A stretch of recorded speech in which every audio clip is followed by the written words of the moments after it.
آیت نمبر 53 میں اللہ تعالیٰ فرماتے ہیں کہ ذالک بأن اللہ لم یک مغیرا نعمتا انعمها علی قوم حتی یغیروا ما بانفسہم وان اللہ سمیع علیم، کہ اللہ تعالیٰ ایسا نہیں ہے کہ کسی قوم پر نعمت انعام فرما کر پھر بدل دے جب تک کہ وہ خود اپنی اس حالت کو نہ بدل دیں، اور جو ان کی اپنی ہی تھی، اور یہ کہ اللہ تعالیٰ سننے اور جاننے والا ہے۔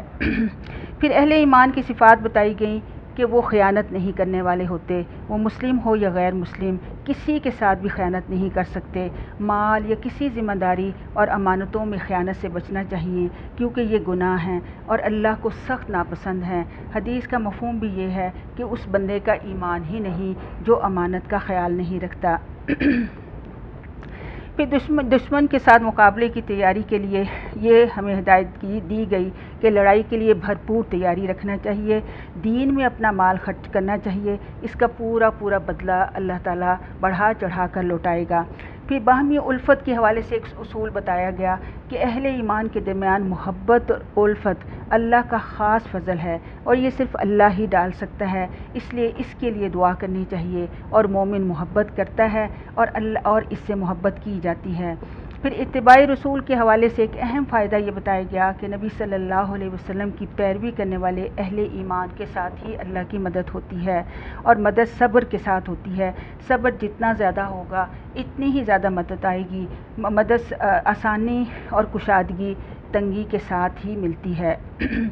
پھر مہاجر و انصار کے حوالے سے وضاحت کی گئی کہ دین کی خاطر اپنا گھر چھوڑنے والے ہی مہاجر ہیں، جبکہ دین کی خدمت کرنے والے اور ان کی مدد کرنے والے انصار ہیں، اور ہجرت و جہاد کرنے والے سچے مومن ہیں، ان کے لیے بخشش اور عمدہ رزق ہے۔ اس کے بعد سورہ توبہ کی کچھ آیات شروع ہوتی ہیں۔ سورہ توبہ مدنی صورت ہے، اس کی آیات 129 ہیں، اور اس صورت کے آغاز میں بسم اللہ الرحمن الرحیم نہیں لکھوائی کیونکہ اللہ نے نازل ہی نہیں کی۔ بسم اللہ امن کی علامت ہے۔ اس صورت میں چونکہ اہل شرک سے امان اٹھائی گئی، اس وجہ سے اس کے شروع میں بسم اللہ نہیں لکھوائی گئی۔ پھر اس میں سب سے پہلے حج اکبر کے دن کا اعلان ہے کہ اللہ کے رسول صلی اللہ علیہ وسلم نے فتح مکہ کے بعد 9 ہجری میں حضرت ابوبکر صدیق رضی اللہ عنہ، حضرت علی اور بعض دیگر صحابہ کو قرآن کریم کی یہ آیات اور احکام دے کر بھیجا کہ اللہ اور رسول کا مشرکوں سے کوئی تعلق نہیں ہے، توبہ کر لو تو نجات ملے گی ورنہ دردناک عذاب ہوگا۔ اس میں حج اکبر اور حج اصغر کے حوالے سے تھوڑا سا اپنا اس چیز کو سمجھنا چاہیے کہ حج اکبر اصل میں حج ہی کا نام ہے۔ یہ عام طور پر ہم سمجھتے ہیں کہ حج اکبر وہ ہوتا ہے جو جمعے والے دن حج ہو، تو یہاں پر اس چیز کی وضاحت بھی حدیث سے ہوتی ہے کہ نبی صلی اللہ علیہ وسلم نے قربانی کے دن کو حج اکبر کہا ہے۔ اصل میں اہل عرب عمرے کو حج اصغر کہا کرتے تھے، اور جو حج ہوتا تھا جو مخصوص دنوں میں ذی الحج کے شروع کے 10 دنوں میں ہوتا ہے، اس کو حج اکبر کہا جاتا ہے۔ پھر اس میں پناہ کا ایک اصول بتایا گیا کہ پناہ کا طلبگار اگر جنگجو حربی کافر بھی ہو تو اسے پناہ دو اور اس کی حفاظت کرو اور قرآن سنانے کا اہتمام کرو، کیونکہ وہ تو لاعلم لوگ ہیں، ممکن ہے کہ اسے توبہ اور اسلام قبول کرنے کی توفیق حاصل ہو جائے، لیکن اگر وہ مسلمان نہیں ہوتا تو اس کو زبردستی مسلمان نہیں کرنا اور اس کو اس کے ٹھکانے پر بحفاظت پہنچا دینا ہے، اور اس کی جان کی حفاظت کی ذمہ داری بھی مسلمانوں ہی کی ہے۔ سبحان اللہ، کیا خوبصورت اسلامی تعلیمات ہیں۔ پھر مساجد کی آباد کاری کے حوالے سے آیات 17 سے 19 میں اللہ تعالیٰ فرماتے ہیں کہ مساجد کی آباد کاری کا کام مشرکین کا ہے ہی نہیں، کیونکہ وہ تو اللہ کی ذات میں شرک کرتے ہیں، بلکہ نماز، زکوٰۃ ادا کرنے والے اور اللہ سے ڈرنے والے اہل ایمان کا کام ہے کہ وہ مسجدوں کو آباد کرتے ہیں۔ یہ اللہ کے محبوب کاموں میں سے ہے۔ مساجد کو آباد کرنے والے ہی اللہ کی طرف سے ہدایت یافتہ ہیں۔ اللہ تعالیٰ ہماری مسجدوں کو آباد کر دے۔ پھر دیکھیں کہ ایمان کا فرق سمجھایا گیا کہ ایمان کے بغیر صرف حاجیوں کی خدمت، یعنی دنیا کی کچھ بھی رسومات، کچھ بھی کام، جتنا مرضی سوشل ورک جو ہے وہ کیا جائے، یا مساجد کی صفائی کرنا، ایمان کے ساتھ اللہ کی راہ میں جہاد کرنے کے برابر ہو ہی نہیں سکتا۔ اللہ کی راہ میں اس کے کلمے کو بلند کرنے کے لیے مال و جان سے جہاد کرنے والوں کا درجہ جو ہے وہ بہت بلند ہے۔ اور پھر یہ ہدایت دی گئی کہ اللہ، رسول اور اس کی راہ میں جہاد کرنا سب سے زیادہ محبوب ہونا چاہیے۔ باقی سب چیزیں، مال و دولت، گھر بار، سب چیزیں اسی مقصد کی تکمیل کے ارد گرد یا اس کے ماتحت ہوں تو پھر تو بہت ہی اچھی ہیں، ورنہ بے فائدہ لا حاصل، یعنی ہمارا جینا مرنا سب کچھ اسی مقصد کے لیے ہو کہ اللہ کے دین کی سربلندی ہو۔ میری زندگی کا مقصد تیرے دین کی سرفرازی، میں اسی لیے مسلمان، میں اسی لیے نمازی۔ پھر یہ بتایا گیا کہ مشرکین نجس ہیں، یعنی عقیدے کی خرابی کی وجہ سے وہ نجس ہیں۔ مسجد الحرام میں ان کا داخلہ بند کر دیا گیا، اور شرک سے پاک عقیدہ اختیار کریں گے تو پھر دوبارہ اجازت مل سکتی ہے۔ اور پھر اس میں ایک بہت ہی خوبصورت چیز یہ بتائی گئی کہ غالب دین اسلام ہی وہ دین ہے جسے اللہ نے تمام ادیان پر غالب کرنا ہے۔ آیت نمبر 33 میں اللہ تعالیٰ فرماتے ہیں هو الذی ارسل رسولہ بالہدی ودین الحق لیظہرہ علی الدین کلہ ولو کرہ المشرکون۔ اس میں اپنے رسول کو اللہ تعالیٰ فرماتے ہیں کہ اللہ نے رسول کو ہدایت اور سچے دین کے ساتھ بھیجا ہے تاکہ اسے اور تمام دینوں پر، مذہب پر غالب کر دے، اگرچہ مشرک برا ہی نہ مانے۔ یعنی اللہ نے رسول اللہ صلی اللہ علیہ وسلم کو جو ہدایت اور دین حق دے کر بھیجا ہے وہ تو ہر کوئی، یہود و نصارہ جو کوئی اور بھی قوم ہو تو وہ تو چاہتے ہیں کہ لڑائی جھگڑے یعنی اپنی منہ کی پھونکوں، منفی پروپیگنڈے کے ذریعے اس کو مٹا دیں۔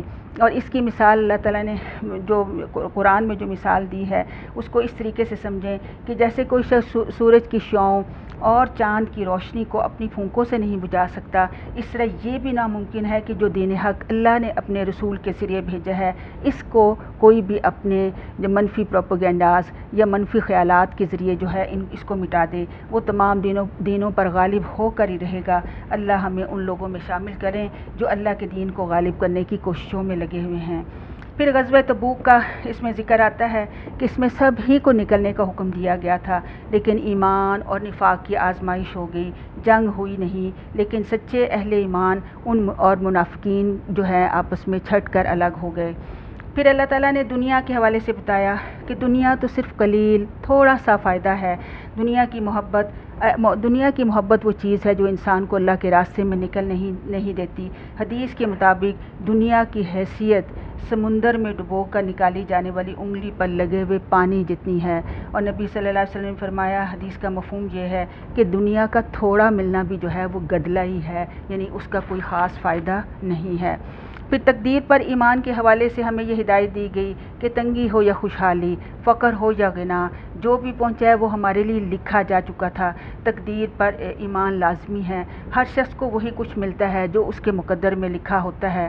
پھر درہم و دینار کے بندے یعنی منافقین اور کمزور ایمان والے لوگ اللہ کی راہ میں دینے سے کتراتے ہیں، کچھ خرچ کرنا پڑے تو مصیبت کے مارے دیتے ہیں، حتیٰ کہ فرضی زکوٰۃ بھی نہیں ادا کرتے۔ اس پر شدید قرآنی وعید آئی ہے، اور صحیح حدیث میں ہے کہ جو شخص اپنے مال کی زکوٰۃ ادا نہیں کرتا، قیامت والے دن اس کے مال کو آگ کی تختیاں بنا دیا جائے گا، جس سے اس کی دونوں پہلوؤں کو، پیشانی اور کمر کو داغا جائے گا، اور یہ دن 50,000 سال کا ہوگا، اور لوگوں کے فیصلے آ جانے تک اس کا یہی حال رہے گا۔ پھر اسے جنت یا جہنم میں، یعنی پھر اس کے بعد اس کو جو ہے اس کا آخری انجام کی طرف جو ہے لے جایا جائے گا۔ اور یہ معاشرے کے وہ بگڑے ہوئے اہل سرمایہ لوگ ہوتے ہیں جو مال کا حق ادا نہیں کرتے، اور اس طرح وہ معاشرے میں فقر و فاقے کا باعث بھی بنتے ہیں۔ اللہ تعالی ہمیں ہماری حفاظت فرمائے۔ پھر اللہ تعالیٰ نے مصارف زکوٰۃ بتائے کہ زکوٰۃ کہاں کہاں خرچ کرنی چاہیے، اور وہ 8 مصارف ہیں جن میں فقراء، مساکین، زکوٰۃ کے ملازمین، تالیف قلب کے لیے اور گردن چھڑانے کے لیے، قرضدار فی سبیل اللہ اور مسافر، اس کے 8 مصارف ہیں۔ زندگی کو بدلنے کے لیے آپ سورہ انفال کا ایک اہم اصول جو آیت نمبر 53 میں ہمیں ملتا ہے کہ انسان کو چاہیے کہ اللہ کا انعامات کا مستحق بننے کے لیے ضروری ہے کہ وہ گناہوں کو چھوڑ کر اللہ کی اطاعت کا راستہ قبول کرے۔ اللہ ہمیں اس راستے کو قبول کرنے کی توفیق دے۔ اور پھر سورہ توبہ کی آیت نمبر 33 میں جو بہت ہی خوبصورت اصول دیا ہے کہ هو الذی ارسل رسولہ بالہدی وَدِّینِ الْحَقِّ لِیُظْہِرَہُ عَلَى الدِّینِ کُلِّہ، کہ اس دین کی سربلندی میں تن من دھن لگانا چاہیے، اس لیے کہ اللہ نے نبی کو اس لیے بھیجا، اللہ کے نبی نے کما حقہ اس مشن کو پورا کیا۔ اگر ہم نبی صلی اللہ علیہ وسلم سے محبت کرتے ہیں تو ہمیں بھی ان کے اس مشن کی کامیابی کے لیے کوشش کرنی پڑے گی۔ آئیے ہم سب مل کر دین کی سربلندی کے لیے اپنی مال، جان اور صلاحیتوں کو اللہ کے راستے میں لگائیں۔ وَمَا عَلَيْنَا إِلَّا الْبَلَاغُ الْمُبِينُ۔